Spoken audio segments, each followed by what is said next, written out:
जय राधा रमण हरि बोल। जय जय राधा रमण हरि बोल।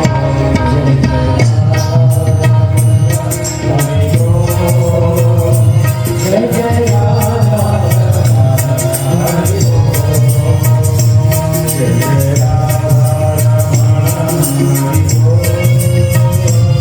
जय जय राधा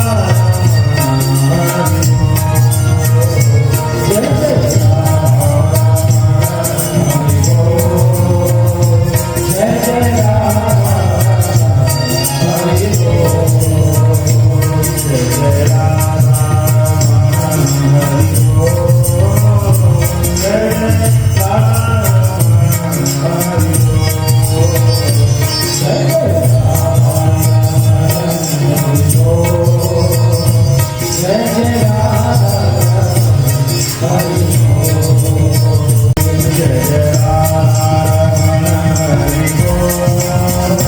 जय जय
तो आज की कथा सत्र को प्रारंभ करते हैं। श्रीमान आनंदराम देवांगन जी, माता विमला देवी, माता उषा देवी और उनके बेटे, बहू, बेटी, दामाद, जितने भी कुटुंबी हैं, परिवार हैं, उन सब के हृदय में बैठे हुए भगवान को प्रणाम करते हुए बोलो कृष्ण भगवान की जय। तो कल हम लोगों ने सुना, उसकी थोड़ा सा पुनरावृत्ति सुन लो। जो भगवान के छाती में लात मार सकते हैं ऐसे भृगु महाराज, वो वहां के आचार्य हैं। हाँ, तो लड्डू गोपाल में जो छाती में लात का चिन्ह है ना, वो लात किसका पता है? हाँ, अब इस कोटि का वहाँ वो जो ऋषि थे, भृगु ऋषि, वे कार्यक्रम संभाल रहे थे आचार्य, और साक्षात देवता लोग आकर अपना भाग खा रहे थे। स्वाहा डायरेक्ट ऊपर खबर अग्नि के द्वारा नहीं, प्रत्यक्ष ग्रहण कर रहे थे अपनी आहुतियां। और प्रजापति दक्ष जैसा बड़े पद में जो उस समय के थे, वे यह आयोजन करा रहे थे। सोचो क्या कमी थी? बिल्कुल नहीं थी। लेकिन फिर भी क्या हो गया? बोले महाराज सारे देवताओं के हाथ पांव काट दिए गए कच्छ में ना, और पंडितों को क्या बढ़िया दक्षिणा मिली थी महाराज। हैं, एक के तो आंखें ही फोड़ दिया गया, एक का दांत ही फोड़ दिया गया, बिल्कुल महाराज की दाढ़ी नोच ली गई, बताओ। और जो मुख्य यजमान था उसका गला काट के हवन में आहुति कर दिया गया। सुना ना कला में दक्ष प्रजापति का। तो इसके मूल में क्या है ये सोचना चाहिए। काबर इस तो मूल में यह है कि दक्ष प्रजापति ने ये यज्ञ भगवान को प्रसन्न करने के लिए नहीं किया था। इसलिए किया था, बोले शिव जी को नीचा दिखाने के लिए। अब इससे ये बात समझ में आती है, कोई भी आयोजन, पूजा पाठ है ना, ये भागवत का जैसे बड़े आयोजन, किसी को अगर नीचा दिखाने के लिए किया जाएगा तो करने वाले का ही गला कटेगा। राधे राधे, सीधी बात है। कोई बड़ा आयोजन, धर्म में आयोजन सबके कल्याण के लिए होता है, लेकिन दक्ष प्रजापति के मन में सबका कल्याण का भाव नहीं है। क्या है? शिव जी के अपमान का भाव। जो अपमान होना था दक्ष प्रजापति का ही हुआ, ये बात समझनी चाहिए। बोलो विष्णु भगवान की जय।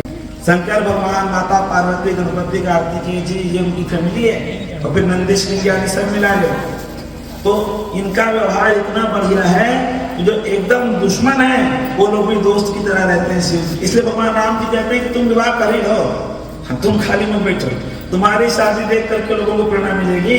भगवान शंकर जी का विवाह हुआ, तारकासुर का वध हुआ, सब में शांति आ गई। भगवान सुखदेव कहते हैं कि हे परीक्षित, मैंने तुमको पहले धर्म का वंश बताया था, ये बात ध्यान से सुनना। हम लोग कहते हैं ना धर्म, धर्म किसे कहेंगे? तो धर्म और धार्मिक व्यक्ति किसे कहेंगे? तो भागवत में इसका वर्णन मिला है। बोलो श्री कृष्ण भगवान की जय। यहाँ दक्ष प्रजापति ने अपनी 13 कन्याओं को धर्म देवता को दिया था, धर्म नाम के देवता को। तो उन 13 पत्नियों के जो गुण हैं, जो स्वभाव है, वही धार्मिक व्यक्ति के लक्षण हैं। धर्म देवता की पहली पत्नी का नाम है श्रद्धा, मतलब धार्मिक व्यक्ति में श्रद्धा वाला गुण होता है। कहाँ कहाँ श्रद्धा होती है? बोले गाय में, अपने शास्त्रों में, माता पिता में, गुरु में, तीर्थ में, मंदिरों में, नदियों में, भगवान जहाँ जन्म ले उन स्थानों में श्रद्धा होती है धार्मिक व्यक्ति के मन में। और जिसके मन में श्रद्धा नहीं है वो काय का धार्मिक व्यक्ति बताओ? भगवान श्री कृष्ण कहते हैं जिनको जो भी मिलता है श्रद्धा के अनुसार ही मिलता है। श्रद्धावान लभते ज्ञानम। कोई पूजा पाठ किया गया, भगवान का नाम जाप किया गया, तो फल किस आधार पर मिलेगा? क्योंकि एक ही क्रिया सब कर रहे हैं, एक ही क्रिया को शिव जी को एक जल चढ़ाओ और एक जल सब समस्या के हल। तो यदि एक रुपया जल आप चढ़ा रहे हो, 10 माताएं चढ़ा रही हैं, तो क्या 10 माताओं को बराबर फल मिलेगा? तो फर्क है कि नहीं फल में? तो फल में अंतर क्यों है? बोले श्रद्धा के अनुसार अंतर है। एक माता तो कह रही है वाह वाह वाह, भगवान शंकर जी को जल चढ़ाने को अवसर मिल गया, क्या आनंद की बात है। बोले ना, मेरे द्वारा चढ़ाए गए जल को आप जरूर स्वीकार कर लेना, ये उल्टी करा रही है। अब एक माता कह रही है अरे अरे 5 बज गया, मेरे बाबू खाना स्कूल से आया होगा, इसके पापा भी आ रहे होंगे, जल्दी जल चढ़ाऊंगी, जल्दी घर जाऊंगी, अरे हटो यहाँ से, सबको धक्का मुक्का कर दे, जल चढ़ा दिया, निकल गई। तो जल तो दोनों ने चढ़ाया, लेकिन फल एक ही क्रिया का अलग अलग फल हो जाएगा। क्यों? क्योंकि दोनों की श्रद्धा में अंतर है। एक आनंद मना रही है और एक केवल फॉर्मेलिटी निभा रही है। तो इस कारण से धार्मिक व्यक्ति श्रद्धावान होता है, और श्रद्धावान होने से क्या होता है? बोले उसका कल्याण हो जाता है। उसका कहाँ कहाँ श्रद्धा होनी चाहिए? तो नीतिकार कहते हैं वेद गुरु वाक्येषु श्रद्धा। वेद और गुरु के वाक्य में क्या होना चाहिए? श्रद्धा होना चाहिए। बोले जब पुस्तक है हमारे पास तो गुरु की क्या आवश्यकता है? क्यों भैया?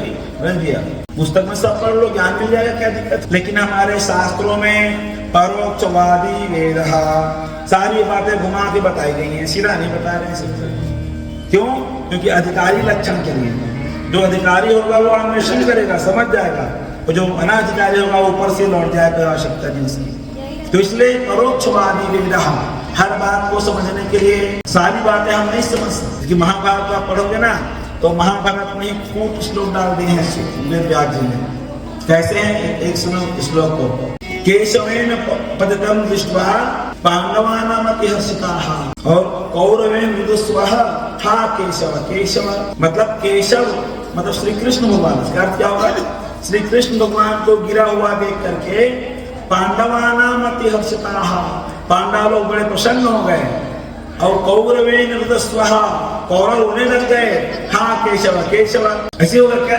भगवान कृष्ण से गिरने से मतलब गिरेंगे नहीं, भगवान एक गिरते नहीं थे, लेकिन मान लो गिर भी जाए तो पांडव लोग हंसेंगे क्या? बताओ, पांडव तो नहीं हंसेंगे। लेकिन इस श्लोक को सुनोगे तो ऊपर से ही लगता है जब महाभारत की रचना हुई ना, तब लिखने के लिए भगवान गणेश जी को बुलाया गया। बोलो राधे राधे। जब गणेश जी आए तो वेद व्यास जी ने कहा प्रभु महाभारत की रचना कर रहा हूँ और लिखना और बोलना एक साथ कैसे होगा? मैं बोलते जाऊंगा, आप लिखते जाना। तो गणेश जी बोले कि देखो वेद व्यास जी, अब हम एक बार कलम पकड़ लेंगे तो रुकेंगे नहीं, बस खत्म था। और जैसे तुम रुक गए वैसे हम चल देंगे वापस। वेद व्यास जी सोचने लग गए ये तो देवता हैं, इनको ना संध्योपासन करना है ना कुछ करना है, हमको तो संध्या आदि सब करना पड़ता है भाई, उठना ही पड़ेगा 5 मिनट के लिए। तो वेद व्यास जी ने ऐसा गूढ़ श्लोक डाल दिया कि इतने बड़े सिद्धि बुद्धिदाता गणेश जी को भी कलम अपने नाक में रख कर सोचना पड़ता था क्या लिख दिए बोले। तो वैसे ही कूट श्लोक है ये, केशवेन पतितं दृष्ट्वा पांडवानां अतिहर्षिताः। जब लिखे, देखो जब वेद व्यास जी को कहा गणेश जी ने कि हम लगातार लिखेंगे, तो वेद व्यास जी ने बोल दिया हाँ ठीक है लगातार लिखना, लेकिन बिना समझे मत लिखना। ये मेरी भी शर्त है महाराज, अब बिना समझे मत लिखना बोला गया है। अब गणेश जी के सामने श्लोक आ गया, अरे केशवेन पतितं दृष्ट्वा, कन्हैया तो कभी गिरे नहीं थे महाभारत में, कहां से गिरे गया? फिर सोचने बढ़ जाते थे। ओ कह मतलब जल, शव मतलब शल, केशव कह शव, कह मतलब जल और शव मतलब लाश। जब जल में लाश गिरी तो कहाँ का जल आ गया? कुरुक्षेत्र में। बोले ऐसा नरसंहार हुआ था कि खून की नदियां बह गई थी। कह उस खून के नदी रूपी जल में जो सैनिक की लाश गिर गया, कह शवः, उस जल में लाश गिर गया। तो पांडवानां अतिहर्षिताः, तो पांडव मतलब केवल 5 पांडव नहीं, पांडव बोलते मगरमच्छ को। बोलो राधे राधे। इतना खून की नदी बहा गणेश भैया कि वहां मगरमच्छ चढ़ गए थे कुरुक्षेत्र में। तो उन मगरमच्छों को बड़ा आनंद हो गया, वाह वाह वाह लाश गिरी अपन खाएंगे। और कौरवेन रुदस्वः, बगल में कौवे लोग बैठे थे, हाय रे हाय लाश तो पानी में गिर गया, इसको हम नहीं खा पाएंगे। तो बोल रहे थे हा केशवा, हा कह शवः, हाय लाश पानी में गया, हाय लाश पानी में गया। ये उसका अर्थ होता है। गणेश सोचता अच्छा व्यास जी ने हमको कुछ तो दे दिया था। तो कहने का मतलब यह है कई बातें ऐसी होती हैं कि गुरु बिना समझ में नहीं आता। एक तो दोहा सुन लो, पाप करे से दुख मिटे, पाप करे सुख होए, और पाप करे से हरि मिले। भैया पाप करो सब कोय। भैया श्लोक का मानो नहीं मानो? नहीं मानना है ना। तो बोले कैसे उल्टी पुल्टी बात लिख दी गई महाराज? अरे उल्टी पुल्टी बात नहीं, तुम्हारा कॉमा में अंतर पड़ गया। बोलो राधे राधे। जब पंडित जी को प्रणाम करते हैं लोग तो कहते हैं पा लगी महाराज, क्या बोलते हैं? तो पा मतलब क्या होते? पाँव। अब इसको ऐसे पढ़ो, पाप करे नहीं, पा पकड़े से दुख मिटे। गुरु के भगवान के चरण को पकड़ ले तो दुख मिटे, पा पकड़े सुख होए। अच्छा, पा पकड़े से हरि मिले, तो पाँव मतलब पा पकड़ो सबको। दूसरे तरीके से पढ़ो, उसका अर्थ मिल जाएगा। कौन बताएगा? तो कोई ना कोई गुरु ही आपको बताएगा। इसलिए केवल शास्त्र को पढ़ने से तुम्हारा कल्याण नहीं होना है। लोग कहते हैं हम पुस्तक को पढ़ लीजिए, किसी का आवश्यकता नहीं दिया। पुस्तक पढ़ने से ही नहीं, उसको बताने वाले भी चाहिए। जहाँ अटक जाओ कौन समझाएगा तुमको? बिना गुरु का ज्ञान नहीं होता। तो फिर शास्त्र क्यों पढ़े? गुरु के ही साथ रह लेते। बोलो राधे राधे। तो बोले नहीं, शास्त्र का भी आश्रय लेना पड़ेगा। ध्यान से सुनना ये बात, क्योंकि तमाम लोग ऐसे भी घूम रहे हैं जो हमारी तरह बड़ी बड़ी टीका लगा के घूम रहे हैं महाराज, हैं? और ध्यान किसमें है? तुम्हारे बटुए में है। कैसे खाली निकला टीका बना, ठीक है? और ऐसे लोग गुरु बन करके आएंगे और ऐसा ड्रामा करेंगे कि सच्चे वाले भी झूठे कर सकते हैं। गुरु होना बड़ी बात है, गुरु बनना बड़ी बात है। क्या बताओ? गुरु बनना बड़ी बात है, गुरु होना बड़ी बात है भैया। हाँ, और बन तो समझ कहूँ, एक तो चंदन में घोर ले, इसे माथा में लगा ले, ऐसे लाल में कपड़ा पहन ले, 5 ठों रुद्राक्ष में लटका ले। हाँ तो लोग महाराज के पाँव पर मिल नहीं, बोलो राधे राधे, है ना? तो गुरु ऐसे भी मिल जाएंगे जो बस तुम्हारा मुंडन करने के लिए उस तरह घूम रहे हैं। गुरु कृष्ण भगवान कीजिए। तो उन गुरु के वाक्य में तभी श्रद्धा करना जब वो शास्त्र सम्मत हो। गुरु कृष्ण भगवान की जय।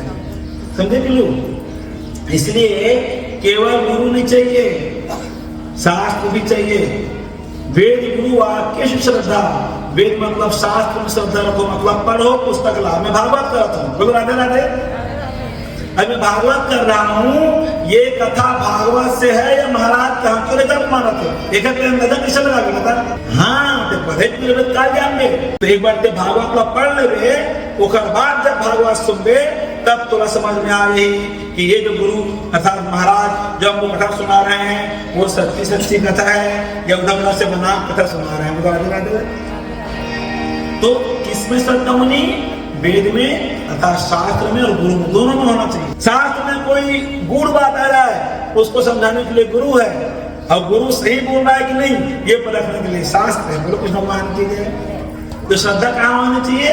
वेद और अर्थात शास्त्रों में और गुरु में।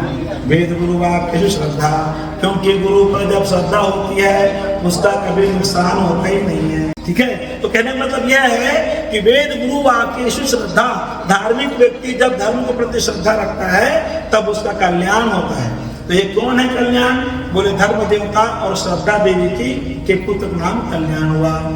धर्म देवता के दूसरे पत्नी का नाम है मैत्री, अर्थात धार्मिक व्यक्ति के मन में सबके प्रति मित्रता का भाव होता है। तो उससे एक पुत्र हुआ, उनका नाम था प्रसाद, और प्रसाद का मतलब होता है प्रसन्नता। धार्मिक व्यक्ति जब सबसे मित्रता कर लेता है ना तो उसके मन में स्वाभाविक प्रसन्नता रहती है।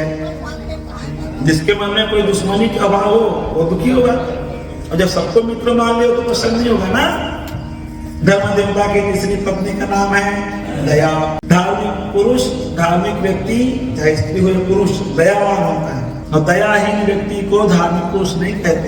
मलुकदास जी कह रहे हैं भगवान कहाँ वास करते हैं? तुझे ही घट दया कहाँ प्रभु आ, जे ही घट दया कहाँ प्रभु आ, जे ही घट दया कहाँ प्रभु आए, जे ही घट दया कहाँ प्रभु आए।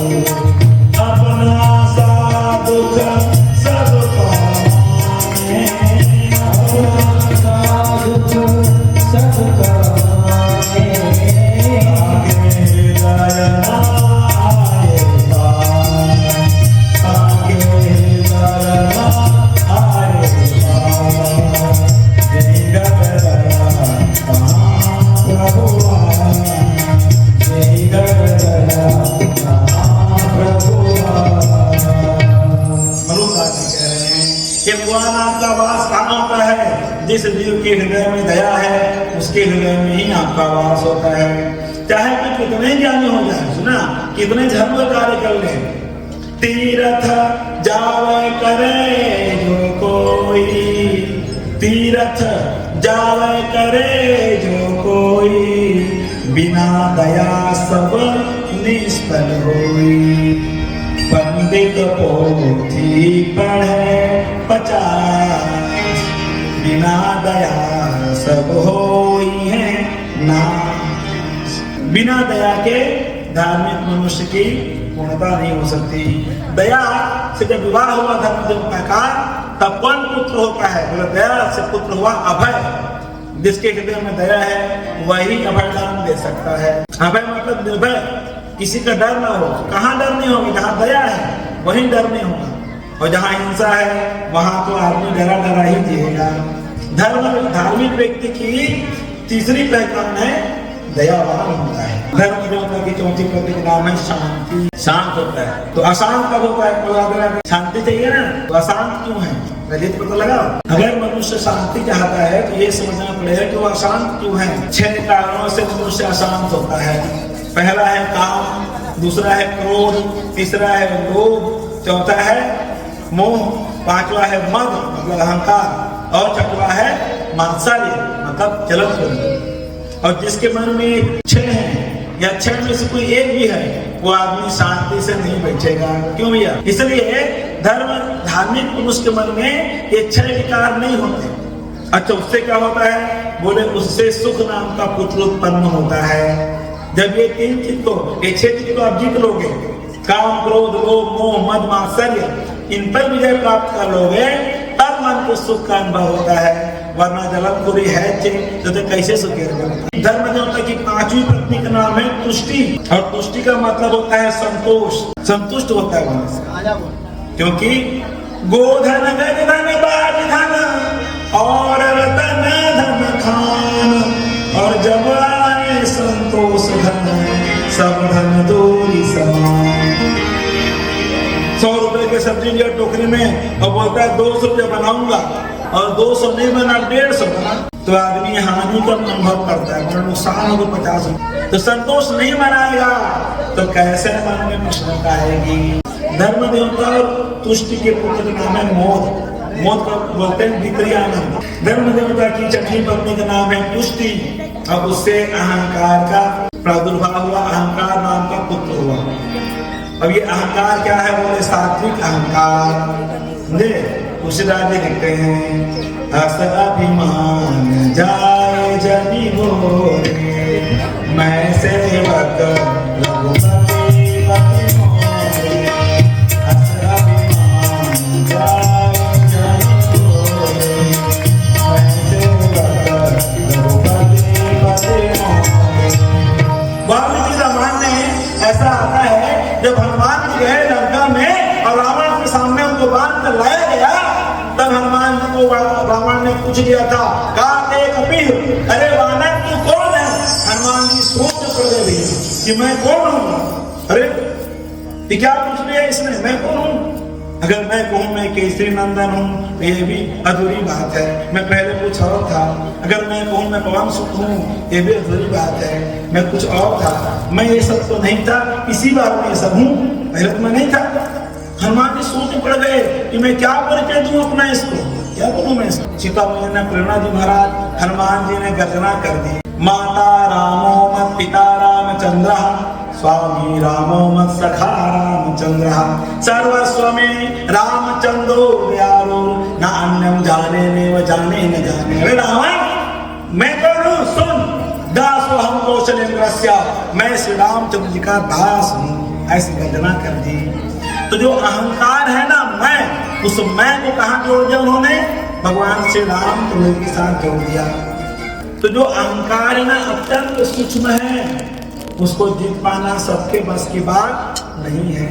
ज्ञानी भी कहता है कि मैंने सब कुछ जीत लिया, मैंने काम को जीत लिया, तो मैंने काम को जीत लिया कहने के बाद मैं तो रह गया, मैंने अपने गुस्से पर विजय प्राप्त कर ली। अच्छा किसने की? मैंने, तो मैं तो रह गया तुम्हारा। जब तक अस्तित्व है, जब तक जिंदा हो, तब तक तुम्हारा मैं खत्म नहीं होने वाला। तो अहंकार को कहाँ निपटा है? बलराम जी के चरणों में निपटा दो। इसलिए हनुमान जी कहते हैं अस अभिमान जाई जानि मोरे, अभिमान जाई जानि मोरे, मैं सेवक रघुपति पति मोरे, मैं सेवक रघुपति पति मोरे।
क्रिया से योग का जन्म होगा।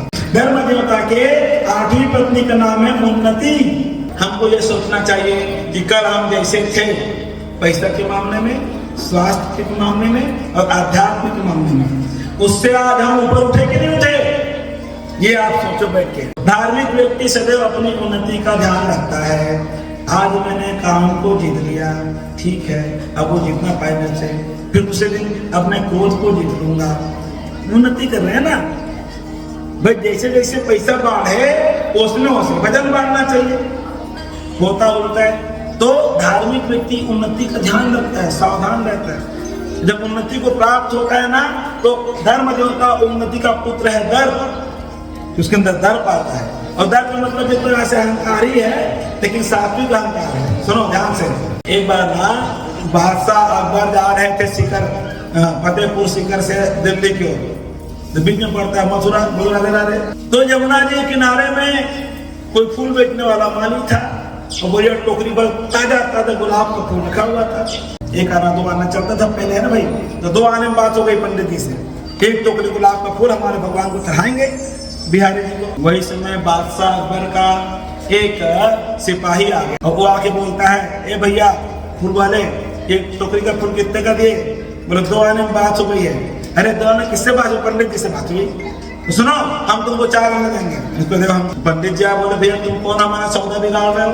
भाई हमने पहले बात की थी, हम ले जाएंगे। तो राजा का सैनिक बोलता है, सिपाही बोलता है, अरे पंडित जी, मैं बादशाह अकबर का गुलाम हूँ, कहा है आप इतना, हम 4 पैसे देंगे। जब वो सोचने लगे, एक मामूली से हाड़ मास के पुतले बादशाह का गुलाम में इतनी हिम्मत कि भगवान में चढ़ने वाले फूल को खरीद ले। अरे ये बादशाह गुलाम है, और मैं तो अखिल ब्रह्मांड नायक श्री कृष्ण का गुलाम हूँ, मैं कैसे हार जाऊँ? इसे दर्प कहते हैं, सात्विक दर्प। तुम 4 पैसे दोगे, हम 8 पैसे, 8 आना देंगे। चलो, वो लोग बढ़ गया, वो बोला 16 आना दूंगा, हम 2 रुपए देंगे।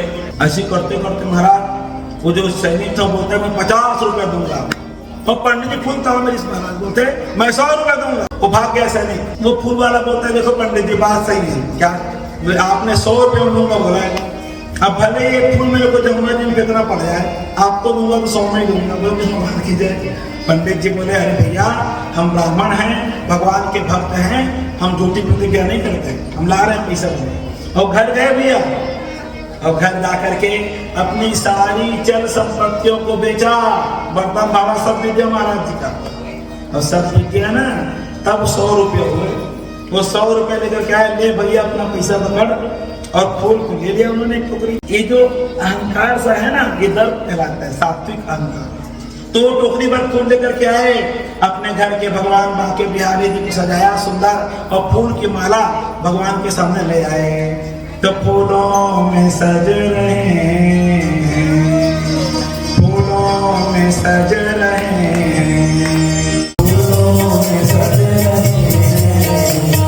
श्री वृंदावन बिहारी, फूलों में सज रहे हैं, और संग सज रही है, और संग सज रही है,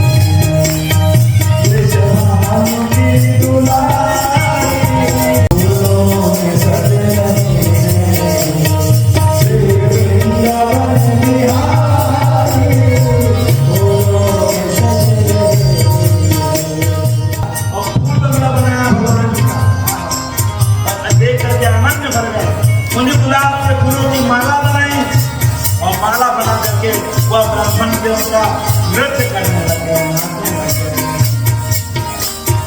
फूलों में सज रहे हैं, वृंदावन बिहारी, फूलों में सज रहे हैं, वृंदावन बिहारी, फूलों में सज रहे हैं। चावल से सोए मोहन,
करके पंडित जी आनंद में भर गए, नाचने लग गए, प्रेम के अश्रु बहने लग गए। और जैसे ही इधर भगवान को फूलों की माला पंडित जी ने पहनाई, उधर मंदिर में जो मूर्ति थी ना रमेश भैया, उसका सिर झुक गया। तुरंत पर्दा लगाया और गोसाई जी ने पूछा, जय सरकार, ये कौन सी लीला कर रहे हो? तो मूर्ति से भगवान कहते हैं, गोसाई जी, उस पंडित के द्वारा पहनाए गए हार का वजन मैं बर्दाश्त नहीं कर पा रहा। सारी बात बताई भगवान ने और कहा, जाइए हमारे कोष से, भगवान के पास होता है ना ऐसा बड़ी के खजाना, वहां से देव पंडित जी का 100 रुपया लौटा करके आओ।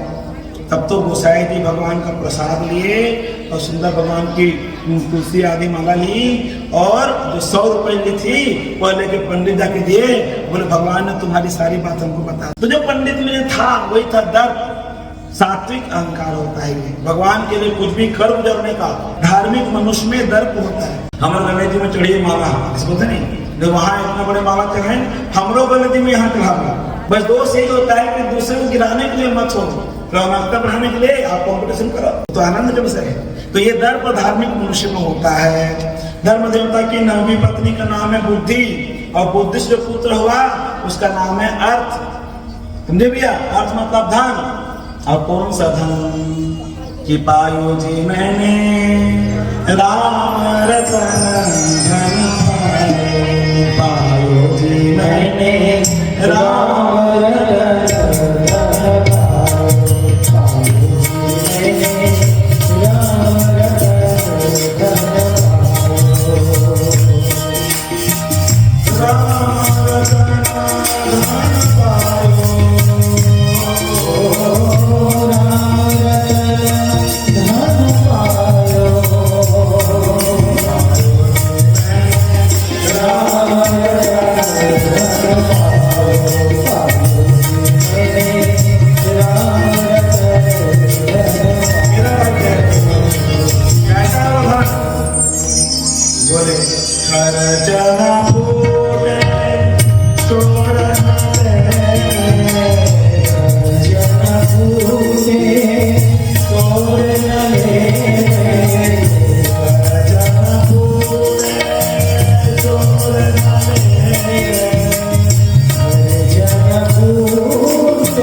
नवीं पत्नी का नाम है बुद्धि, और बुद्धि से पुत्र हुआ उसका नाम है अर्थ।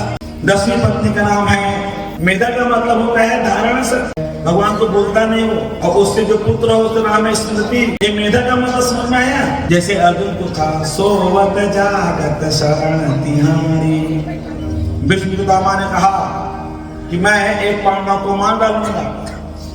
भगवान श्री कृष्ण व्याकुल हो गए, अर्जुन के पास गए भगवान रात्रि के समय में चर्चा करने के लिए, और देखते हैं कि अर्जुन सोए हुए हैं। भगवान ने इसको नींद कैसे आ गई? बोले क्यों? क्योंकि सबसे ज्यादा प्रतापी तो यही है, लड़ने वाला यही है। विष्णु पितामह लड़ेंगे तो इसी से लड़ेंगे, मारेंगे तो इसी को मारेंगे, और सो रहे।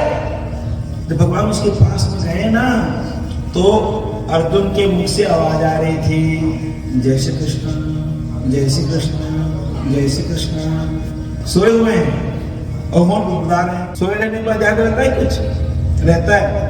क्यों? जब तो ट्रेन में जाता है तो उसका जो सीट होता है कितना पतला होता है, वो अच्छा से देख लेते हो तुम, इसी में सोना है रात में। जब मन को समझा दिया कि इसमें सोना है, तो रात में हाथ पांव फैला के सोने वाला आदमी भी एक करवट नहीं लेता। बोलो कृष्ण भगवान की जय। तो ऐसे ही सोने से पहले जब मन को समझा दें कि राधे राधे राधे राधे राधे राधे राधे कहना है, तो सोने के बाद भी वो मन में वाली गिनती चलते रहती है। इसे कहते हैं जागत सोवत शरण तिहारी। जैसे कि छोटी जगह में सोने के बाद भी हम नीचे नहीं गिरते, क्योंकि हमने अपने मन को समझा दिया कि छोटी जगह हम सोना है बोल के। ऐसे ही मन को समझा दिया जाए सोते समय कि राम नाम जपना है, तो सोने के बाद भी अंदर किसी सूक्ष्म मस्तिष्क में राम का नाम चलता ही रहेगा। कभी सपना भी आ जाए कोई बड़ी बात नहीं। इस तरह से धार्मिक व्यक्ति मेधा संपन्न होता है। धर्म देवता के 11वीं पत्नी का नाम है तितिक्षा, और तितिक्षा का मतलब होता है सहनशीलता। सहनशील धार्मिक व्यक्ति सहनशील होता है, और सहनशीलता से क्या पुत्र हुआ, उसका नाम था क्षेम। अच्छा, सहन क्या क्या करना है? बोले मान अपमान को सहन करना है। ये बड़ी बात है, मान और अपमान। तो बताओ, अपमान को सहन करना आसान है कि सम्मान को? क्या बोलेंगे? अपमान को सहन करना आसान है, मुश्किल क्या है? सम्मान को सहन करना। दक्ष प्रजापति का बड़ा सम्मान हो, और सम्मान सहन न होना मतलब क्या होता है? भाई अपमान तो आदमी से सह ली। कोई पहलवान है, मान लो औकस लड़ाई हो गई, मां को सकस नहीं तोड़ा, वही एक झपट पीट दी, तो वापस लौटते वो सब कह रहे झगड़ा बाढ़े में कुछ नहीं बोला, समझ वापस लौट गई। ये नहीं बता रहा है कि मान नहीं सकते। तो अपमान को तो पीना आसान है, लेकिन सम्मान को पीना मुश्किल है। क्यों बताऊं? क्योंकि सम्मान जब मिलता है तो धीरे धीरे मनुष्य के मन में एक भावना उत्पन्न होती है कि मैं इसके काबिल हूँ। बोलो कृष्ण भगवान की जय। जैसे दक्ष प्रजापति के मन में ये भावना आ गई, मैं जब मैं कहा तो जाऊं तो सब जन खड़े हुए, मैं खलनायक हूँ। अपने आप को सम्मान के काबिल समझना ही सम्मान का ना पचना है। तो अपमान न होने पर भी मन में अपमान का एहसास हो जाएगा। इसे कहते हैं सम्मान का ना पचना। धार्मिक व्यक्ति के मन में तितिक्षा होती है, वो मान को भी सह लेता है और अपमान को भी सह लेता है। इससे क्षेम नाम के पुत्र का जन्म होता है, और क्षेम का अर्थ होता है परम कल्याण। धर्म देवता की 12वीं पत्नी का नाम है लज्जा। दुर्गा माता ठंडा कर जाते हैं, आदमी को राधे राधे, और दुर्गा मैया ठंडा कर जाते हैं, और नीचे में गाना चलाते हैं मुन्नी बदनाम हुई भाई साहब तेरे लिए। बोलो कुछ भगवान की जय। तो उनको शर्म आ रही है? नहीं आ रही ना। उनको देखना चाहिए कि जो बगल में खड़ा व्यक्ति क्या सोचेगा हमारे बारे में। भगवती जगदम्बिका को हम ले जा रहे हैं, शोभा यात्रा निकाल रहे हैं, और इतना अशोभनीय गाना गाएंगे, ऐसा ना चले।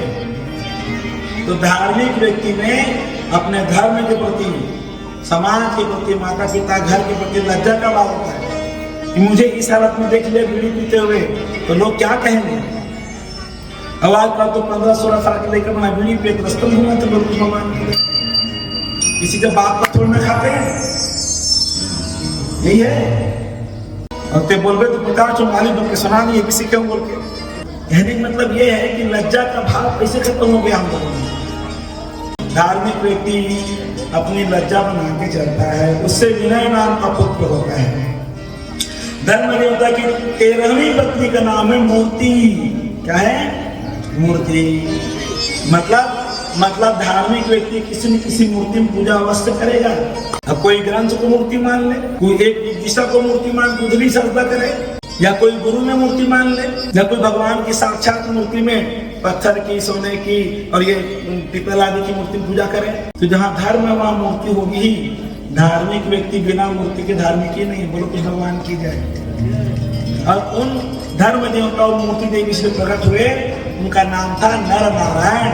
बोलो नर नारायण भगवान की जय। जिस व्यक्ति में ये 13 गुण होते हैं धर्म के, उसके हृदय में भगवान का प्राकट्य होता है। कहने का मतलब ये है, समझे संतु भैया। तो धर्म के जो लक्षण है ना पिलू, वो केवल सनातन धर्म में है और कहीं नहीं है। इसलिए सनातन धर्म से बाहर जो भी हुआ धर्म है, केवल सनातन धर्म ही धर्म है। बाकी मत है, पंथ है, इस समस्या नहीं है। सनातन धर्म ही धर्म के पदवी को ग्रहण किया हुआ है। क्योंकि धर्म के लक्षण यही मानते हैं। तो धर्म की इन 13 पत्नियों को धार्मिक पुरुष उसके गुण माने और अपने जीवन में उतारने का प्रयास करे, ऐसा सुखदेव गोस्वामी ने बताया। अब धर्म की चर्चा कर दी, धर्म के यहाँ तो भगवान नर नारायण प्रकट हुए, लेकिन वो कहते हैं कि देखो मैंने तुम्हें धर्म के बारे में बताया, अब मैं अधर्म का वंश कहता हूँ। गुरु कृष्ण भगवान की जय। ब्रह्मा जी के पीठ से उत्पन्न हुआ था अधर्म, समझे भैया? धर्म दिन तक छाती से उत्पन्न हुए थे और अधर्म पीठ से। कई बार जाते ना मंदिर में लोग आप ना, बड़े बड़े मंदिर में जाते कहने मंदिर के दर्शन कर लें भगवान के और घूम के ही और पाजूर हम पाँव पड़ते, बोलो कृष्ण भगवान की जय। देखियो मंदिर की दीवार में उल्टे गाते हैं ऐसे, ये भी कहना चाहिए। भगवान के पीठ से अधर्म की उत्पत्ति होती है। अधर्म चलवा हुआ झूठ से। बेटा का नाम था दम और बेटी का नाम था माया। दम और माया का शादी हो गया महाराज भाई बहन में। अधर्म का परिवार है ना, उनसे 2 बच्चे हुए, लोभ और विकृति, उन दोनों का भी शादी हो गया। उनके 2 बच्चे हुए, क्रोध नाम के बेटा और हिंसा नाम की बेटी। देखो अधर्म फैल रहा है, उनका विवाह हो गया। उनसे 2 बच्चे हुए, कली और दुरुत। कली मतलब कलह और दुरुत्ति मतलब गाली, इन दोनों का शादी हो गया। और जब कली और दुरुत्ति का शादी हो गया तो 2 संतान हुए, भय नाम का पुत्र और मृत्यु नाम की पुत्री। अब इन दोनों का विवाह हो गया, ये भी आ गया जिंदगी में, भय भी आ गया, मृत्यु भी, इतना सब कर्म करके बैठ गए।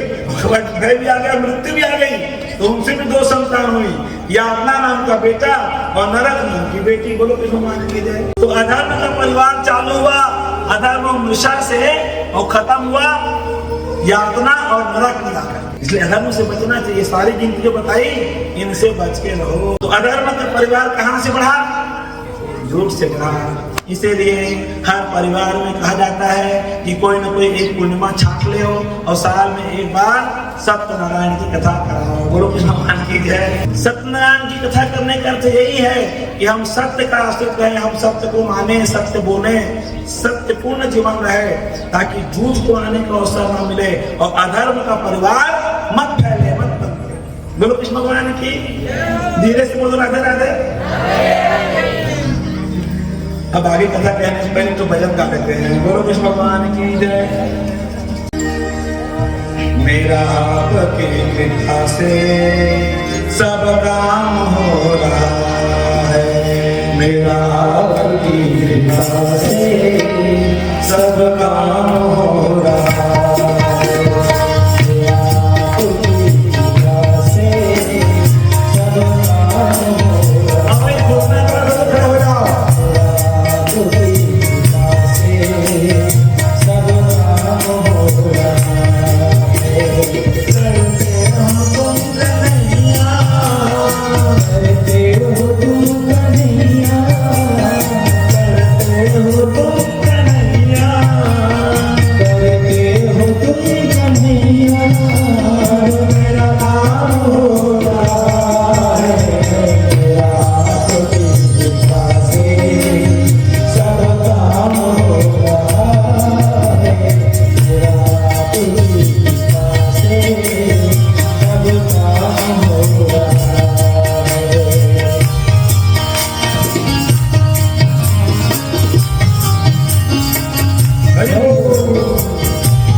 जिंदगी में तुम हो, इस बात की कमी है।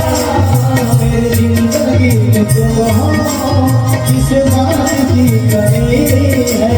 मुझे और अब किसी की परवाह भी नहीं है, मुझे और अब किसी की परवाह ही नहीं है। तेरी बदौलतों से, तेरी बदौलतों से सब काम होगा, सब काम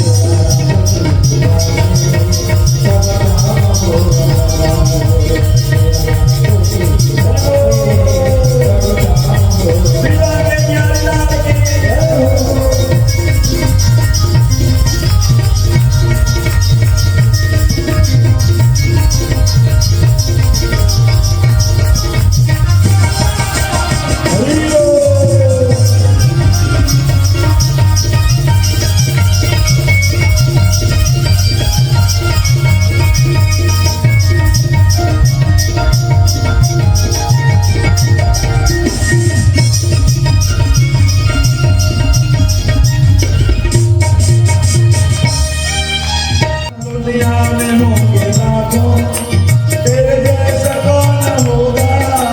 दुनिया में होंगे लाखों, तेरे जैसा कौन होगा। तुझ जैसा बंदा परवर, भला ऐसा कौन होगा। तुझ जैसा बंदा परवर, भला ऐसा कौन होगा।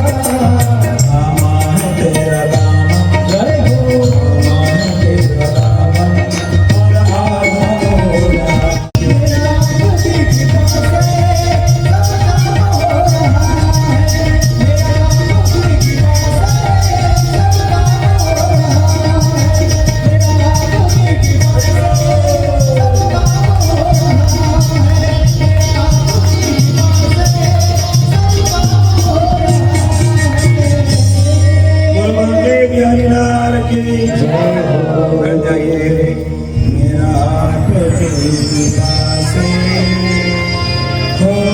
सब काम होगा,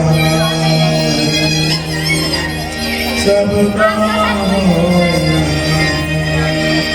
परीक्षित महाराज ने पूछा, ये भगवान आपने कहा था कि मनु महाराज के 5 संतानें थी, उनमें से आपने 4 के बारे में बता दिया। आपने देवहूति, प्रसूति और आपूति इन बेटियों के बारे में बताया मुझे, और आपने महाराज बेटों के बारे में आपने वर्णन नहीं किया। 3 बेटियों का आपने वर्णन किया और 2 बेटे आपने बताए थे।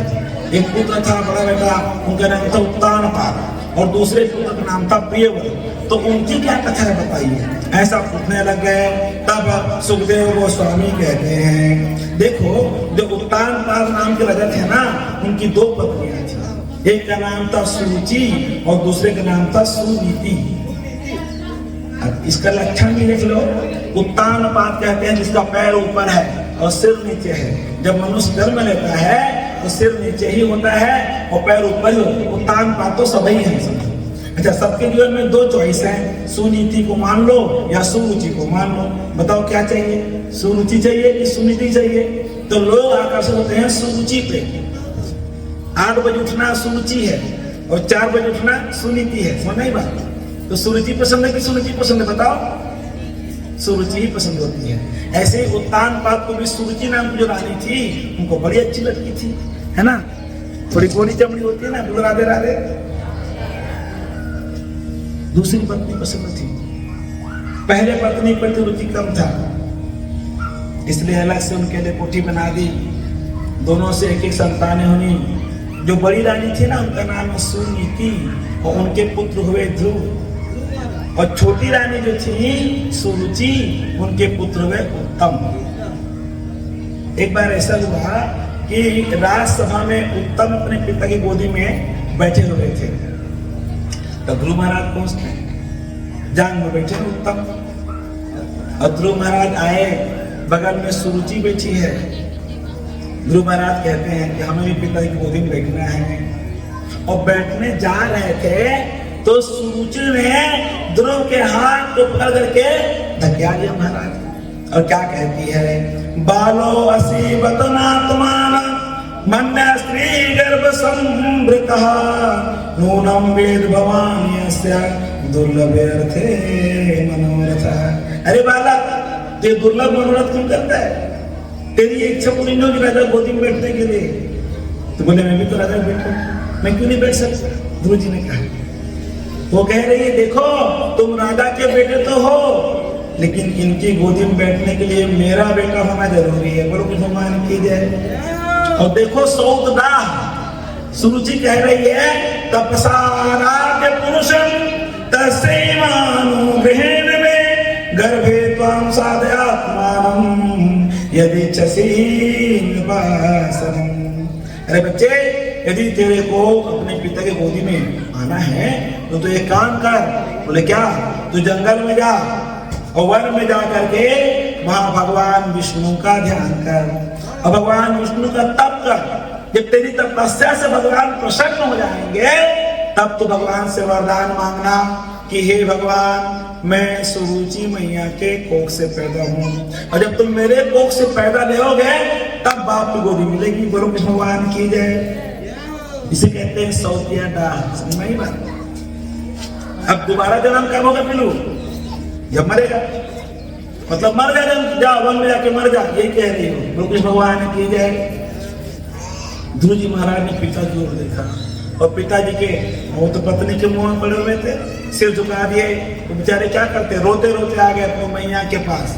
माता सुनीति के पास आए और रोते हुए कह रहे हैं कि मैया मैं बड़ा होकर के सुरुचि मैया को दंड दूंगा। क्या समझती है वो? क्या हुआ बेटा? आज पिताजी गोदी में जा रहा था, मुझे धक्का दे करके कहती है वन में चला जा, भगवान की तपस्या कर, और जब भगवान प्रसन्न होंगे तो उनकी कोख से पैदा होगा तब बाप की गोदी में। मैं भी तो बेटा हूं ना, मुझे क्यों नहीं पिता की गोद मिलेगी? होश में आ गए और छोटे बच्चे को रोश में आता हुआ देख करके माता सुनीति ने बहुत सुंदर उनको शिक्षा दिया। ये शब्द सुने, माता देवो भव। सुनो, जब ब्रह्मचारी अपने गुरु जी के आश्रम में सारी शिक्षा प्रदान मिल गया और उसका ब्रह्मचर्य पूरा हो गया, और जब गुरु से आशीर्वाद लेता है तब गुरु देवता उनको 4 देवताओं के बारे में बताते हैं। पता है? तो एक तो है मातृ देवो भव, और दूसरा क्या है? पितृ देवो भव। अब तीसरा कौन सा है? हाँ, गुरु देव भव। और जैसे 3 बताया, चौथा बता। हाँ? अच्छा, मैं जानते नहीं, ये 3 जन फेमस है। मातृ देव भव, पितृ देव भव, आचार्य देव भव। तो तुम्हारे चौथे देवता का नाम है अतिथि देवो भव। ठीक है? 4 देवता है ना, मातृ देवो भव, पितृ देवो भव, आचार्य देवो भव और अतिथि देवो भव। हे पुत्र, ये 4 देवता तुमको अपने आसपास चलते फिरते मिल जाएंगे। बोलो भगवान की जय। पूजा करने के लिए यदि मूर्ति ना मिले तो इन 4 में पूजा कर लेना, डायरेक्ट भगवान तक पहुंचता है पूजा। ऐसा बताते हैं गुरु जब चेला निकलता है। तो इन 4 देवताओं में सबसे पहले नंबर में किसका स्थान है? मातृ देवो भव। किसका? माता का स्थान सबसे पहले है। बोले क्यों? क्योंकि पिता से भी और आचार्य से भी पहले गुरु माँ ही होती है। माँ ही बच्चे की सबसे पहली गुरु होती है। और माँ चाहे तो बच्चे को साधु बना दे, संत बना दे, महात्मा बना दे, ज्ञानी बना दे, और माँ चाहे तो बच्चों को जेब कतरा, चुमारी, शराबी सब बना दे। महाराज सुनीति यस सुनीति। जब सुनीति ने सुना मेरे बच्चे को धक्का के गिरा दिया गया और ये बच्चा रो रहा है, तो क्या कहती है? हे ध्रुव मत रो बेटा। मां मंगलम तात परेश मनसाम भूंते जनो यत् पर दुख तस्तम आतिष्ठ तत्ताह विमत्सरस्तम मुक्तम समुद्रापि यदव्यतिगतम। हे पुत्र, मां अमंगलम तात, किसी दूसरे के बारे में अमंगल की कामना मत करो बेटा। दूसरे को दंड दूंगा ऐसी भावना तुम्हारे मन में अभी से नहीं होनी चाहिए ऐसा। और देखो, भुंगते जनो यद पर दुख तस्तत, मनुष्य अपने भाग्य का, अपने कर्मों का ही भोगता है। काऊ न कहूँ सुख दुख कर दाता, निज कृत कर्म भोग सुनो भ्राता। अपने ही कर्मी का फल है। समझ ध्यान से इस बात को। बेटा मिला है, वो तुम्हारा बेटा नहीं, वह तुम्हारा कर्म ही है जो बेटा बन के सामने आया। पत्नी मिली है तो पत्नी वह पत्नी नहीं, वो तुम्हारा कर्म ही है। पति पति नहीं, वो तुम्हारा कर्म ही है। जो कुछ भी तुम्हारे से टकरा रहा है वो इस जन्म के पूर्व जन्म का कोई कर्म ही है जो तुमको सुख या दुख देने के लिए सामने में टकरा गया। और जिसका तुम्हारा कोई मतलब नहीं है, तुम बाजार में पूरा घूम के आते हो, 1000 आदमी से सामने गुजरते होंगे, किसी का चेहरा याद तक नहीं रहता। रहता है क्या बताओ? रहता है। अब बाजार का चक्कर का क्या आ जाता, और कितना जन के चेहरा तो याद है बता? गिने चिने 3-4 लोग का चेहरा जिनसे तुम्हारा कर्म का संबंध बनेगा या बन चुका है, वही तुमको याद रहेगा। बाकी तुमको याद में आने वाला ही नहीं है। तो सारे संबंध किससे हैं? कर्म से हैं। और ये कर्म, ये संबंध क्यों बने? वो तुम्हारे हिस्से का सुख या तुम्हारे हिस्से का दुख देने के लिए ही बने। ये देखो, याज्ञवल्क्य महाराज कहते हैं, कौन किससे प्यार करता है? बोलो कृष्ण भगवान की।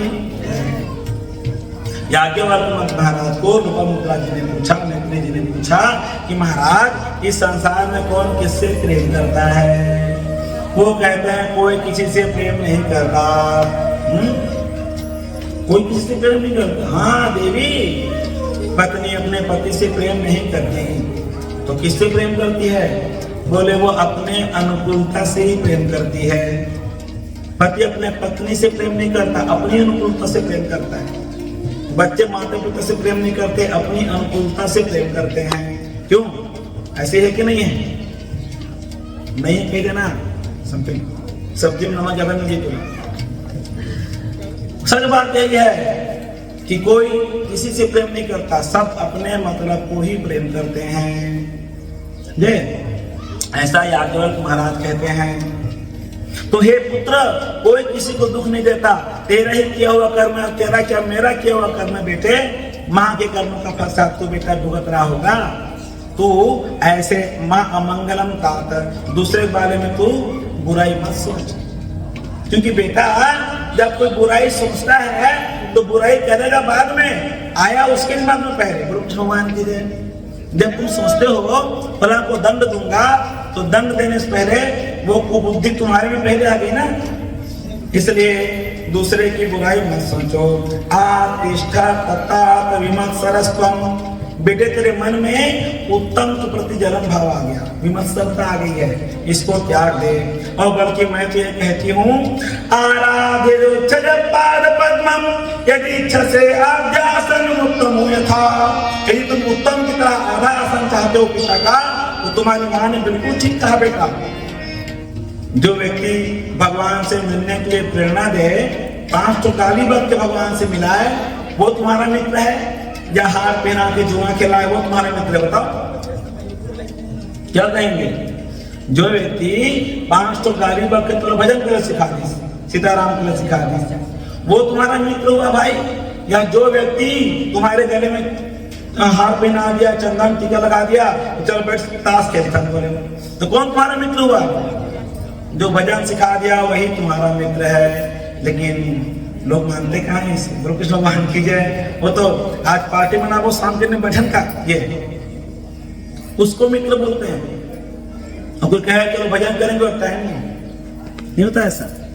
तो माता कह रही है, सुनीति कह रही है कि हे पुत्र, कोई तुमको भगवान से मिलने के लिए प्रेरित करे, वो गाली बक्की भी करे, तो तुम्हारा मित्र ही है। तुम्हारे माता ने कोई बुरा नहीं कहा, जाओ वन में जाओ और जा करके तुम भगवान का पूजन करो, ध्यान करो। तो ध्रुव कहते हैं, माँ तुम्हारा भी तो कोई सम्मान नहीं है यहाँ पे, तुम भी चलो, तुम भी भगवान का तप करना, तुम भगवान को प्राप्त कर लेना। तो माता सुनीति कितना अच्छा बात कर रही है। वो बेटी बोलती है, बेटा तेरे को भगवान नहीं मिला है, तुझे भगवान को पाना है बालक, लेकिन मुझे तो भगवान मिल चुके हैं। तो ध्रुव जी ने कहा, आपको कब भगवान मिले? बोले उस दिन जिस दिन तुम्हारे नाना ने मेरा हाथ तुम्हारे पिता के हाथ में दिया, उसी दिन मुझे भगवान मिल गया। बोलो कृष्ण भगवान की। मतलब पति परमेश्वर, सीधा बात है। पति को भगवान मानना चाहिए, भगवान से कम नहीं मानना चाहिए। शास्त्र में जो लिखा है वो झूठी बात नहीं हो सकती। बोलो कृष्ण भगवान की।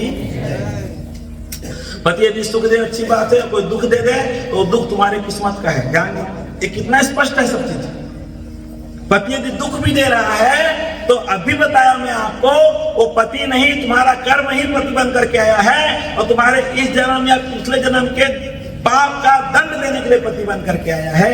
ये बात अगर दिमाग में बैठ जाए तो फिर कहाँ कोई कष्ट होगा किसी को है। दुख भी दे रहा है तो कोई बात नहीं, पति है हमारा, परमेश्वरी है, भगवान ही ऐसे बन क्या कोड़ा बना था, क्या समस्या है, बोलो भगवान की जय। प्रेमानंद महाराज के पास वीडियो देखे होंगे, सुने आपके वही बहुत फेमस उदाहरण थे महाराज जी के।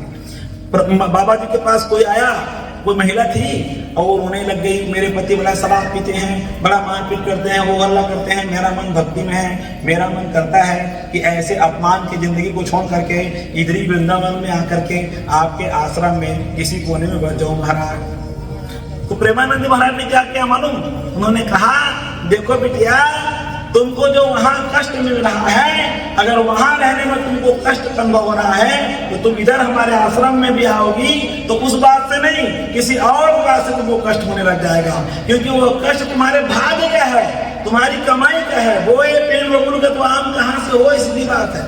वो जो कर्म है वो कहाँ छोड़ेगा तुम्हारे पीछा। तुम यहाँ आकर के राम राम भजोगी, लेकिन उतना दुख तुम्हारे कर्म में है तो तुमको वो दुख झेलना ही पड़ेगा। और राधे राधे तुम वहां बैठी भी कर सकती हो। तो ये पुत्र, तुम्हारे पिता मुझे दुख दे रहे हैं, मुझे इस बात से कोई समस्या नहीं, क्योंकि वो मेरे भाग्य का ही दुख था, उनके द्वारा ना मिलता तो किसी और द्वारा मिल जाता। क्या समझे?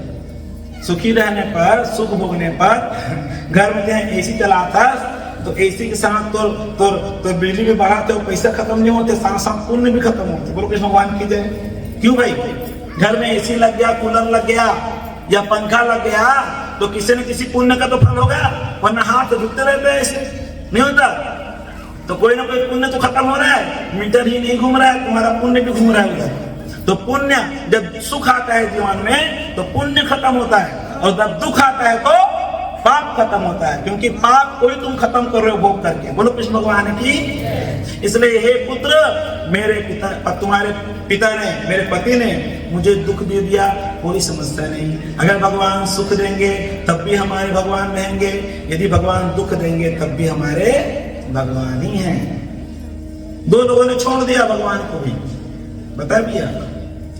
एक ने भगवान को, भगत को छोड़ा अपने पति के लिए, और एक ने भगवान को छोड़ा पति के लिए।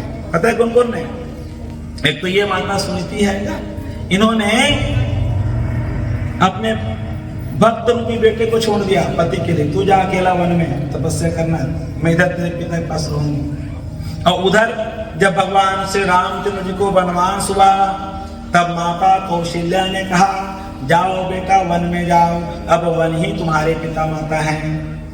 तो राम जी निकल पड़े, लेकिन माता कौशल्या नहीं गई राम जी के साथ। वो जानती है भगवान है, भय प्रगट कृपाला दीन दयाला कौशल्या हितकारी, हर्षित महतारी मुनि मनहारी, अद्भुत रूप विचारी, धर्म विद्या समझ के रहा है। ये चार पूजा वाला भगवान है बोल के। लेकिन जब राम जी गए वन में तो पीछे पीछे नहीं गई कौशल्या मैया कि भगवान के साथ जाता हूं बोल के। वो बोली मेरे पति जहाँ हैं मेरे भगवान वहीं मिलेंगे। अच्छा बताओ, कोई स्त्री पति को छोड़ करके भगवान का भजन करे, उससे भगवान प्रसन्न होंगे या नहीं होंगे? नहीं होंगे, क्योंकि सबसे पहला कंडीशन ही पतिव्रत धर्म है स्त्री के लिए। तो इस तरह से माता ने कहा कि तुम जाओ, भगवान तुमको प्राप्त करना है, हमको तो मिले मुला है। बोलो कृष्ण भगवान की जय। गुरु जी महाराज चले गए, वन की ओर जा रहे हैं और मन में सोच रहे हैं कि मेरी माता ने वन में जाओ तो बोल दिया, लेकिन मैं करूं क्या, मुझे पता नहीं। क्यों? क्योंकि बिन गुरु भव निधि कर ही न कोई। बिना बताने वाले के कैसे साधन करोगे? साधन की जानकारी कोई देगा, कोई दीक्षित करेगा, कोई समझाएगा। जब लोग साधन लोगे तो तड़प गए, मुझे कोई बताने वाला मिल जाए। राम मिलावनहार परम गुरु, राम मिलावनहार, राम मिलावनहार परम गुरु, राम मिलावनहार। आजकल तो सब ठग देते महाराज। पहले जो तगड़ा पैसा वाला हो उसको चेला बनाएंगे, अगला भागवत उसके यहाँ। बोलो राधे राधे। ये बात चलती है, अपना लाभ देख के किसी को चेला बनाए, वो गुरु क्या कल्याण करेगा बता। तो अगर मान लो कोई गुरु ना मिले, हमेशा ऐसे ही मिले, कोई ज्ञानी पुरुष ना मिले गुरु बनाने के लायक, तो भगवान को ही अपना गुरु बना लो। वसुदेव सुतम देवम कंस चारूर मर्दनम देवकी परमानंदम कृष्णम वंदे जगत गुरु। श्री कृष्ण ही जगत गुरु है, उनको ही गुरु बना लो। तो गुरु तो ज्ञान से कहां से ज्ञान मिले? बोले गीता को पढ़ो।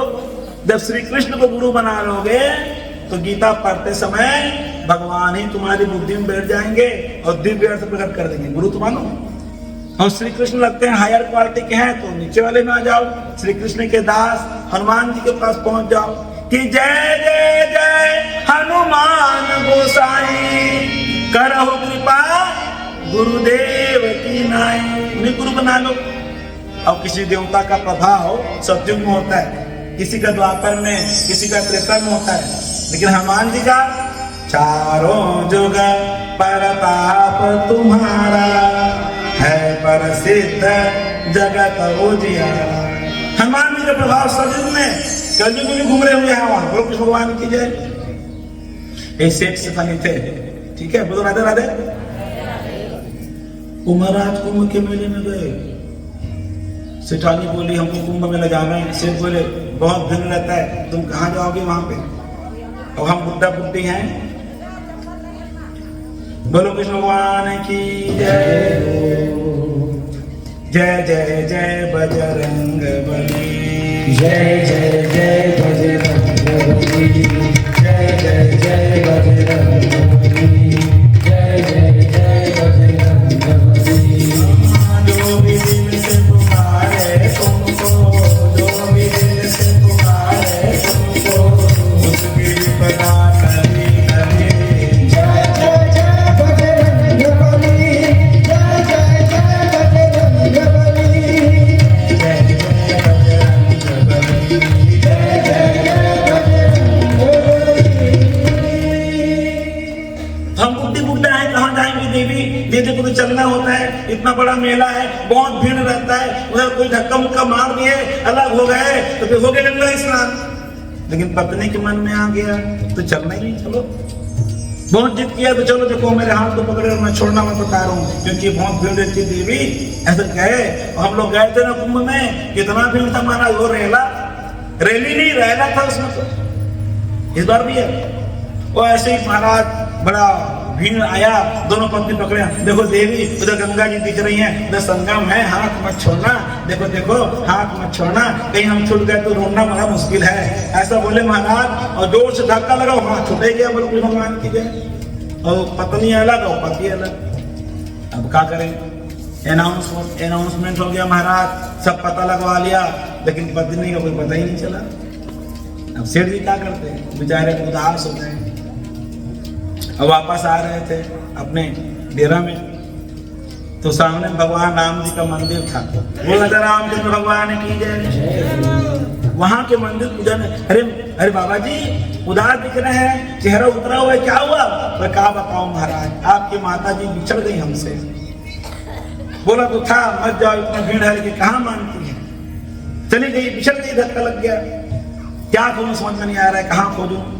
अरे काम करो ना। बोले क्या? भगवान राम जी को 100 मनी चढ़ा दो। 100 मनी मतलब 100 लड्डू, देसी घी के लड्डू राम जी को चढ़ा के वो बंटवा दो प्रसाद। राम जी कृपा होगी तो हम राम के सहारे सब काम कर रहे हैं, तुम्हारा काम बन जाएगा।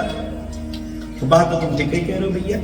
गए होटल में शुद्ध देसी घी के लड्डू बनवा करके एक कोपरा लेकर के आ रहे थे महाराज, और रास्ते में था नुक्कड़ पे हनुमान जी का छोटा सा मंदिर। वहां के पुजारी को देसी घी की खुशबू आई। वाह, तो क्या हुआ महाराज, बाबा कहाँ जा रहे हैं? बोले क्या बताओ महाराज, तुम्हारी माता जी खो गई, और राम जी के मंदिर के पुजारी ने कहा कि भगवान को 100 मनी प्रसाद का भोग लगाओ, सभी उधर ले जा रहे हैं प्रसाद को।